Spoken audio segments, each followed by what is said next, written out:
I was born and brought up in India. I've spent most of my life surrounded by its culture, chaos, color, and contradictions. But for about 8 years, I've lived here in the UK. And this distance, it gives you a different lens. You start to notice patterns, questions you might have missed when you were too close. One question that's been bothering me is this. As India rises, is it trying to follow China's path? And more importantly, should it? China became the world's factory, then a superpower. Now it's a cautionary tale in some ways. And India, it's standing at the edge of something big. But the path ahead isn't simple. So let's talk about it. Let's break down India's economic rise, why the China comparison is inevitable, and whether India can carve a different story, its own story. When we talk about economic growth, we usually jump straight to numbers, GDP, exports, per capita income, all that stuff. But I want to start with a feeling. If you walk down a street in Mumbai or Bangalore today, there's this buzz. It's not just traffic, it's ambition. Everyone is trying to build something, do something, reach somewhere. And it's not just in big cities. I've seen it in smaller towns in Bihar, Assam, even Ladakh. Kids running tuition classes from home, farmers checking mandi prices on their phones, women starting micro businesses on Instagram. India's energy feels raw and messy, but it's very real. At the same time, look at where we have come from. In 1991, we were practically bankrupt. Today, we are the fourth largest economy in the world. We have overtaken the UK, the country I now live in. We recently overtook Japan as well. That's not just symbolic, it's generational, and it happened without following the exact playbook China used. See, China's story is often told as a miracle, but it was very top-down, very structured. The government decided the direction and everything else followed. Infrastructure came first, then manufacturing, then exports, and finally global dominance. India's story, by contrast, feels more like organized chaos. Our IT sector grew without a proper internet backbone. Our startups flourished while roads were still full of potholes. And our fintech revolution, things like UPI, exploded before credit cards even went mainstream. In a weird way, India leapfrogged not because of planning, but because of necessity. That's both our strength and our weakness. Let's talk about the engines that are really driving India forward. Number one, demographics. Over 65% of our population is under 35. That's not just a statistic, it's a window. But windows close fast. If we don't create jobs fast enough, that dividend becomes a liability. Number two, digital infrastructure. I can't stress this enough. UPI is one of the most underrated tech revolutions in the world. No country has done this at a scale like India. People in remote towns now have digital payment access that rivals London or New York. Number three, entrepreneurship. Startups aren't just in Bangalore anymore. They are in Jaipur, Kochi, Guwahati. And they are solving very local problems. Farm logistics, vernacular learning, regional healthcare. Number four, diaspora and global brand.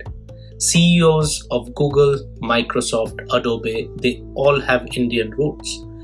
That brand of Indian intellect is now global. But here's the twist. India's rise isn't coming from government planning alone.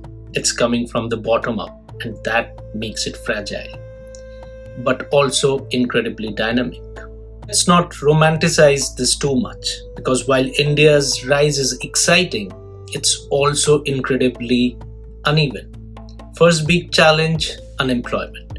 We keep talking about our youth population, but are we really employing them?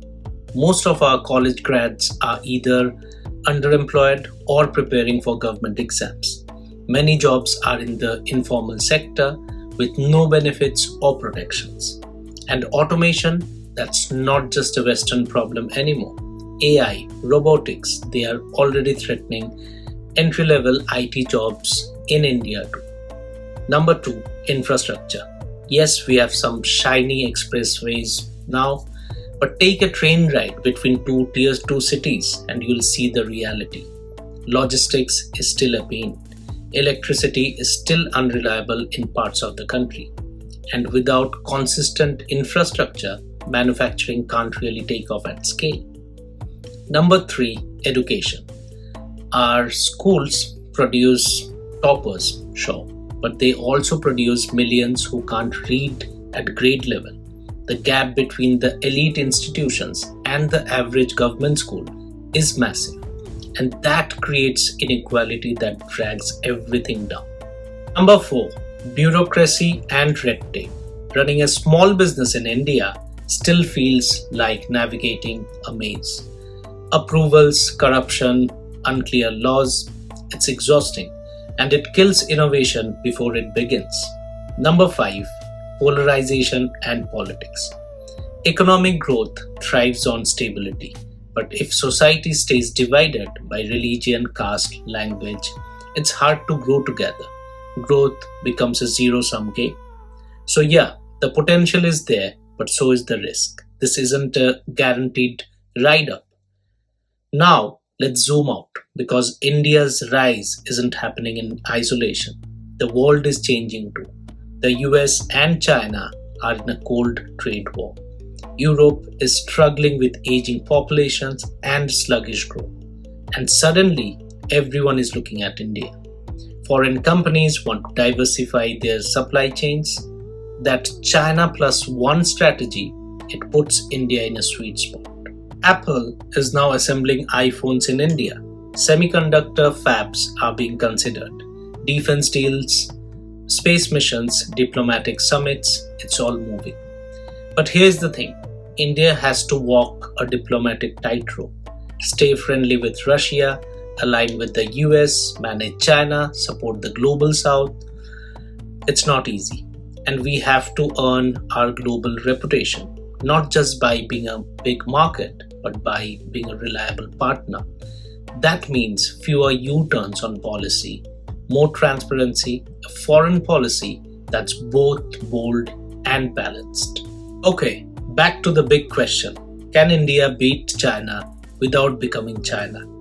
If beat means surpassing in GDP numbers, maybe, eventually. But GDP alone doesn't tell the whole story. China's growth was built on centralization, manufacturing, and control, whereas India's path is looking more decentralized, digital, and democratic. We don't have a Beijing-style master plan, but we have jugaad, adaptability, grit. And maybe that's the point. India doesn't need to copy China's model to succeed. It needs to double down on what makes it different. A messy, loud, often inefficient democracy, but one where freedom fuels innovation, where youth energy means digital opportunity, where ambition isn't dictated from above but bubbles up from the bottom. So, what's the answer? Can India rise without becoming China? I think yes, but it won't happen automatically. We have to be intentional about education, about jobs, about equity, and about values. We have to grow without losing who we are. And maybe, just maybe, that's the most powerful way to rise. If you have made it this far, thank you. I would love to hear your thoughts in the comments. What do you think India should do differently? Is there a middle path between control and chaos? Don't forget to like, subscribe, and share if this resonated with you.